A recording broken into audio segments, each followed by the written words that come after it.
How are you guys doing? Having a good day?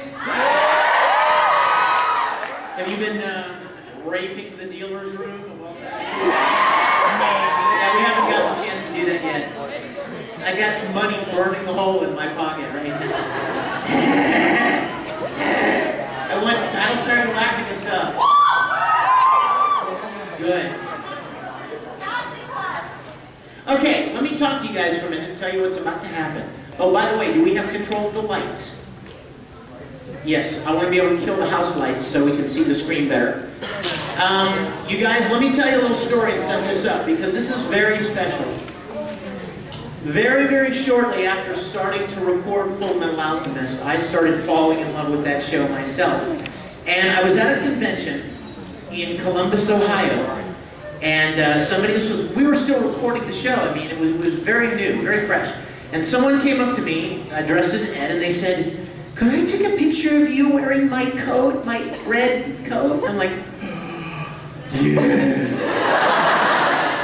I'd never cosplayed before. I mean, I'd never worn anything like that, and I'd never dressed up as one of my characters.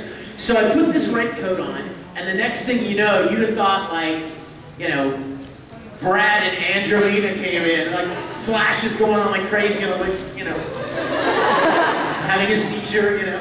And the whole rest of the weekend, people kept saying, "You should cosplay as Ed." And every time somebody would say that, I would say, "No, I shouldn't." Because Ed's like a young, short,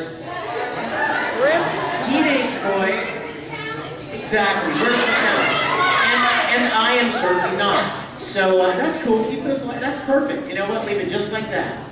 And so, when I left that convention, I was flying back to Houston, and I was on the plane thinking, what would be a plausible story whereby a grown man could cosplay as a young anime character like that? So I made up a little story in my mind, and I didn't really think much about it. I just made it up, and then I started thinking a little bit more. No one has ever, at least none of the voice actors that I know, have ever, like, done any kind of live cosplaying as a character they voiced. So then my brain started working. Never should do that, but it did. And I started asking some of the other voice actors in Full Metal Alchemist if they would be interested in cosplaying their characters as well. And then I used my film training from college, and we shot and put together a little fan film called Full Metal Fantasy. You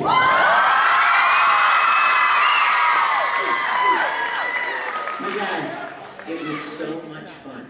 It was so much fun. And I mean, we did it, we put it together. There were several people from the show that you will recognize in the film. And then I showed it exclusively at conventions. I didn't put it on the internet. I didn't sell it.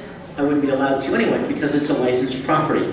But I didn't put it up where people could watch it. I made it special and unique to conventions. So the only way you would see it is if you came to a con. Now that brings me to a very important point. I'm sorry, somebody's sitting here. You guys love me? Do not videotape this. Come on now. I want other people to have the same experience that you have.